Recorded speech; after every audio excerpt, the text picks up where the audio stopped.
Hello, everyone, and welcome to Chelsea Story Nook Podcast, a podcast where we dive deep into the enchanting world of the children's literature. I'm your host, Chelsea Chong Kim, and today we have a wonderful guest joining us to share their journey and insight into their latest book.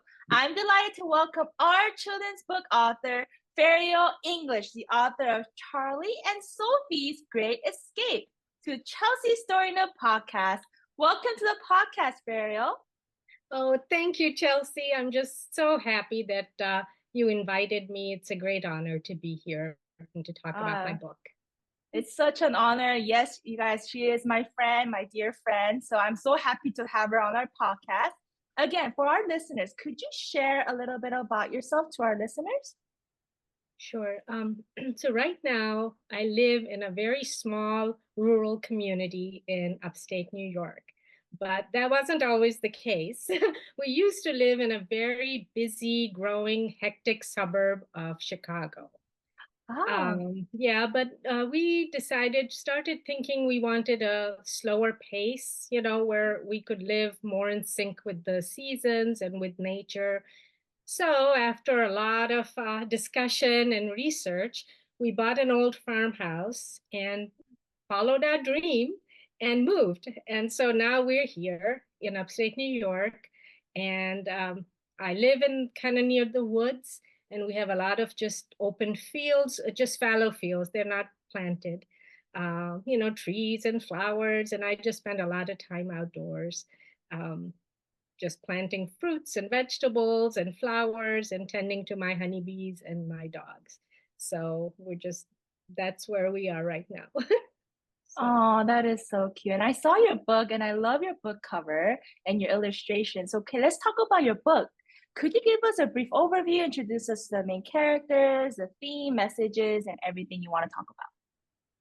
So, my book, Charlie and Sophie's Great Escape, is based on a true incident. It's about our two border collie puppies that we adopted from a rescue some years ago. And as you know, puppies tend to be very, very energetic, extremely, just curious, and border collie especially, they are just always just going, going, going. So it had been raining a lot, and finally the sun came out, and they were just really impatient to get out and go. Now, when we adopted them, we were training them to be off leash, and they were doing very well, but I think they were just kind of cooped up for too long. And as soon as I opened the door to try to take them for a walk, they must have heard something, and they just shot out of the door and away they went into the woods. So now and just left me behind. Now, these woods aren't like scary or new to them. We hiked through them, walked through them, but they had never been unsupervised. So I have a feeling that, it was great. It was all fun and games. They were just free to do whatever until Charlie disturbed a nest of goose eggs. And I think they got attacked by a very angry mama goose. So eventually they made their way back in kind of late afternoon. It was starting to get dark. All muddy, and tired, probably hungry, but they made their way back home. So the moral of the story is that, everybody makes mistakes. That's just part of life. But if you learn from your mistakes, then they can be like stepping stones to growth.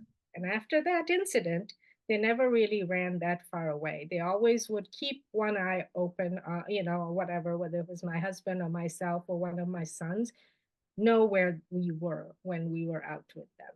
So it was a good experience, learning experience. So that's what I've written about. Filled with a lot of good lessons and heartwarming story at the same time. What inspired you to write this book? Like, what was the main idea that motivated you on this journey?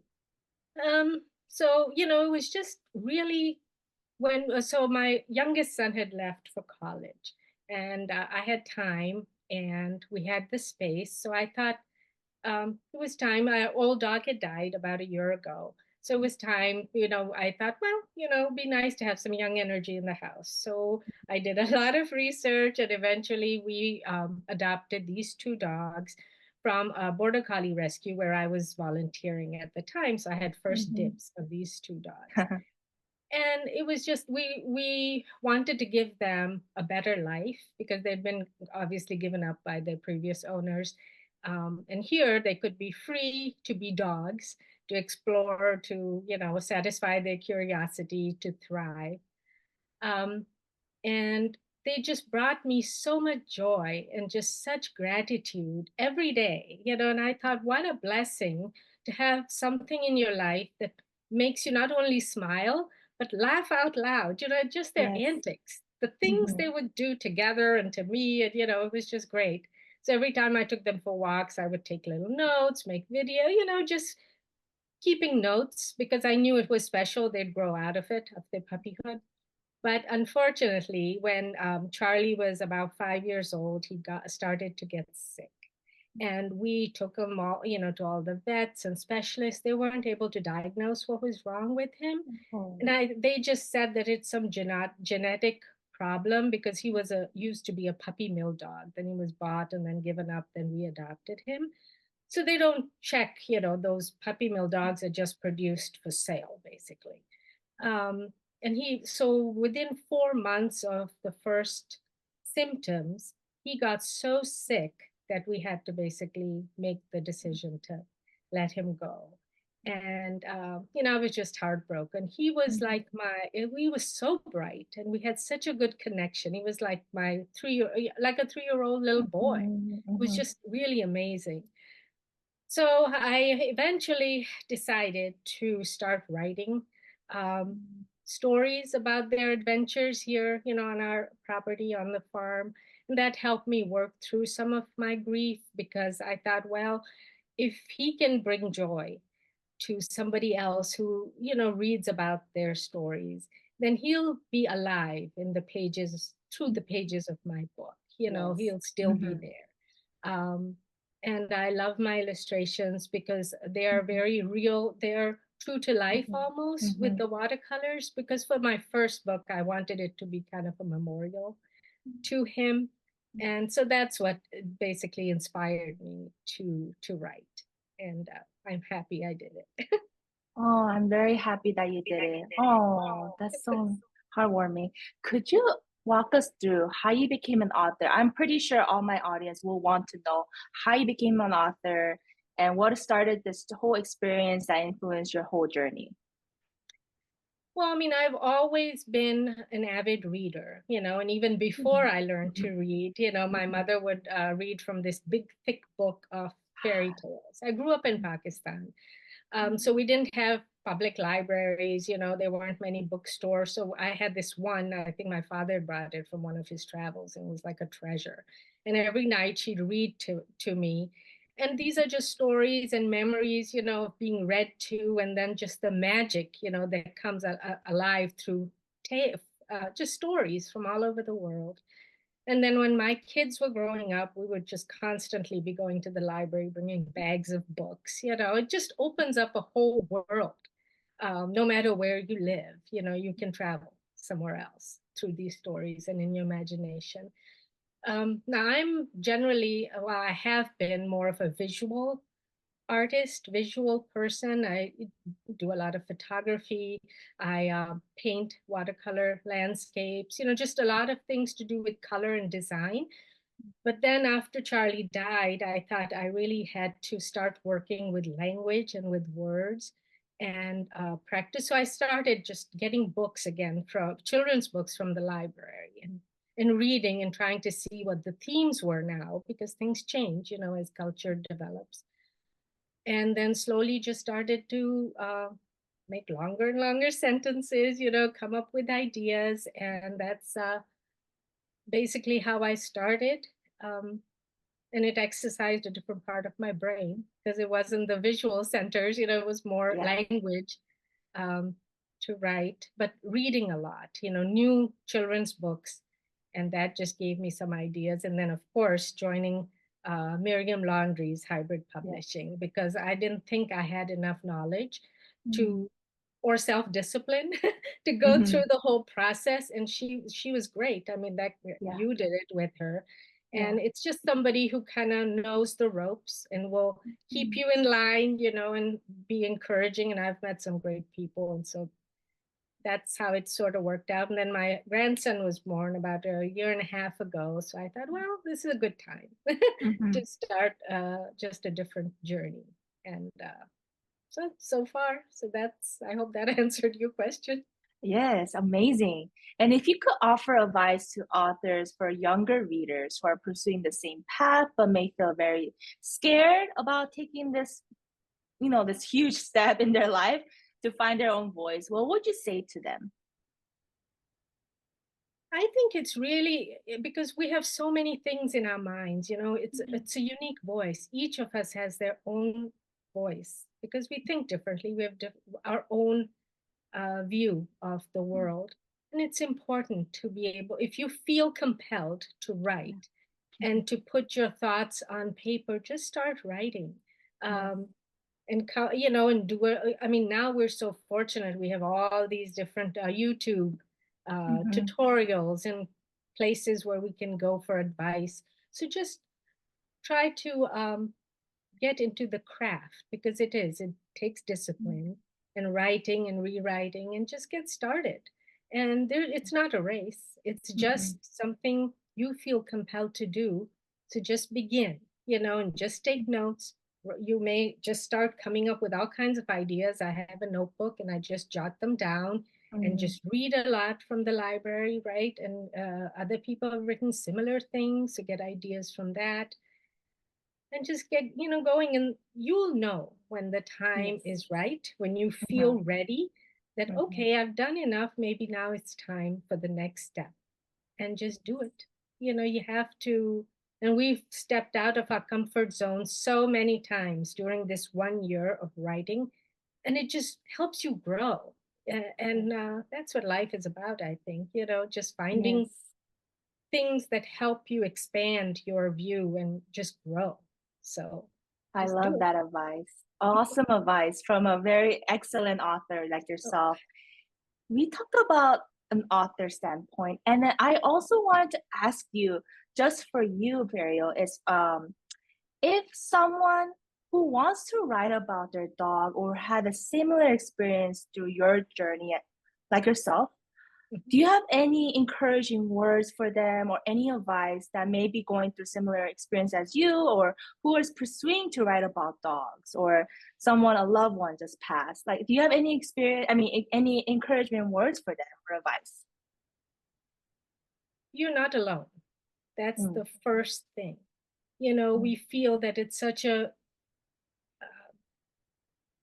deep experience, because mm, we do open up. Because I would always think, well, why do I feel such grief mm, at having lost him? Why is it, it's because I think they're so innocent and they open up their whole heart, their whole being to you.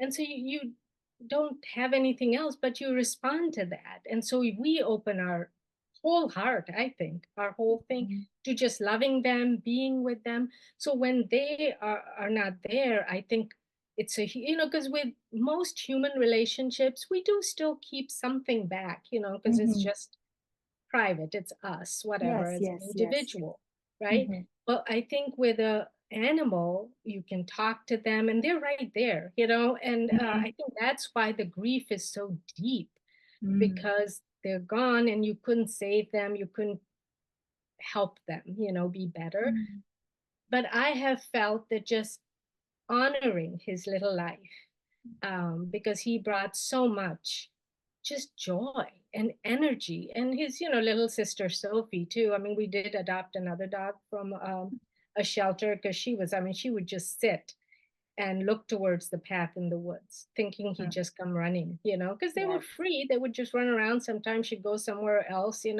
then they'd wait for each other, but he didn't. And so then she's partly foxhound, so then she'd howl.